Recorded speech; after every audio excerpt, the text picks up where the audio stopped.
सोमवती अमावस्या की व्रत कथा। इस कथा के पाठ से मिलता है अखंड सौभाग्य का आशीर्वाद। सोमवती अमावस्या के दिन भगवान शिव की उपासना की जाती है। ऐसी मान्यता है कि जो व्यक्ति सोमवती अमावस्या का व्रत रखता है उसकी सभी मनोकामनाएं पूर्ण होती है, साथ ही अखंड सौभाग्य की प्राप्ति होती है। इस दिन सोमवती अमावस्या की कथा का पाठ भी जरूर करना चाहिए। सोमवार के दिन आने वाली अमावस्या को सोमवती अमावस्या कहते हैं। गणित के प्रायिकता सिद्धांत के अनुसार अमावस्या वर्ष में 1 अथवा 2 बार ही सोमवार के दिन हो सकती है, परंतु समय चक्र के अनुसार अमावस्या का सोमवती होना बिल्कुल अनिश्चित है। हरिद्वार कुंभ के दौरान सोमवती अमावस्या का दिन बहुत ही पवित्र माना गया है। इस दिन नागा साधुओं द्वारा शाही स्नान भी किया जाता है। हिंदू धर्म की मान्यता के अनुसार सोमवती अमावस्या का एक विशेष महत्व है। सोमवती अमावस्या की पूजा से जुड़ी कुछ भी भिन्न भिन्न मान्यताएं हैं। प्रथम मान्यता के अनुसार सोमवती अमावस्या के दिन महिलाएं तुलसी माता की 108 परिक्रमाएं लगाते हुए कोई भी वस्तु या फल दान करने का संकल्प लेती है। दूसरी मान्यता के अनुसार सोमवती अमावस्या के दिन महिलाएं पीपल के वृक्ष की भंवरी करती है तथा अखंड सौभाग्य की कामनाएं करती है। साथ ही साथ श्री गौरी गणेश व्रत कथा का पाठ भी करती है। फल दान करने का संकल्प भी लेती है। पीपल के पेड़ में सभी देवी देवताओं का वास माना गया है, अतः इस मत के अनुसार पीपल की पूजा की जाती है। सोमवार के दिन की अमावस्या को स्वयं को आध्यात्मिक शुद्धता प्रदान करने के लिए व्रत, गंगा स्नान, नदी स्नान, कीर्तन किया जाता है। तो चलिए सुनते हैं सोमवती अमावस्या की व्रत कथा। सोमवती अमावस्या व्रत कथा के अनुसार एक गरीब ब्राह्मण परिवार था। उस परिवार में पति पत्नी एवं उसकी एक पुत्री भी थी। उनकी पुत्री समय के गुजरने के साथ साथ धीरे धीरे बड़ी होने लगी। उस पुत्री में बढ़ती उम्र के साथ सभी स्त्रियों के सगुणों का विकास हो गया था। वह कन्या सुंदर, संस्कारवान एवं गुणवान थी, परंतु गरीब होने के कारण उसका विवाह नहीं हो पा रहा था। एक दिन उस ब्राह्मण के घर एक साधु महाराज पधारे। साधु उस कन्या के सेवा भाव से अत्यधिक प्रसन्न हुए।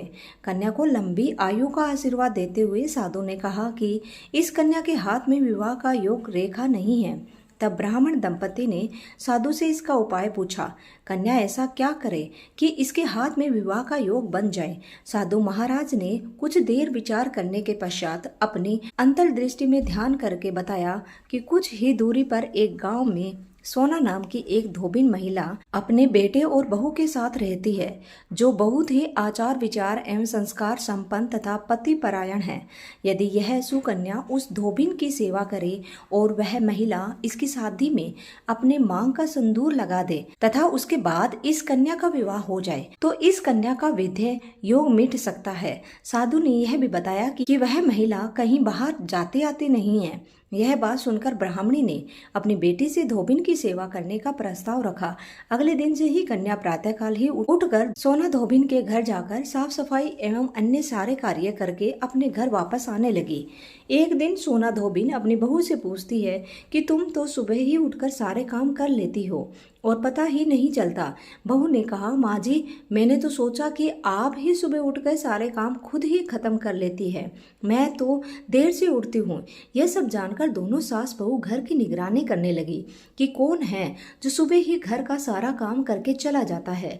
कई दिनों के बाद धोबिन ने देखा कि एक कन्या मुंह ढके अंधेरे में घर आती है और सारे काम करने के बाद चली जाती है। जब वह जाने लगी तो सोना धोबिन उसके पैरों पर गिर पड़ी और पूछने लगी कि आप कौन हैं और इस तरह मुंह छुपकर मेरे घर की चाकरी क्यों करती है। तब कन्या ने साधु द्वारा कही गई सारी बात बताई। सोना धोबिन पति परायण थी, अतः उसमें तेज था। वह तैयार हो गई। सोना धोबिन के पति थोड़ा अस्वस्थ थे। उसने अपनी बहू से आने तक घर पर ही रहने को कहा। सोना धोबिन ने जैसे ही अपने मांग का सिंदूर उस कन्या की मांग में लगाया, सोना धोबिन का पति मर गया। उसे इस बात का पता चल गया। वह घर से निराजल ही चली थी। यह सोचकर कि रास्ते में कहीं पीपल का पेड़ मिलेगा तो उसे भंवरे देकर और उसकी परिक्रमा करके ही जल ग्रहण करेगी। उस दिन सोमवती अमावस्या थी। ब्राह्मण के घर मिले पुए पकवान की जगह उसने ईंट के टुकड़ों से 108 बार भंवरे देके 108 बार पीपल के पेड़ की परिक्रमा की और उसके बाद जल ग्रहण किया। ऐसा करते ही उसके पति के मृत शरीर में वापस जान आ गई। धोबिन का पति फिर से जीवित हो उठा।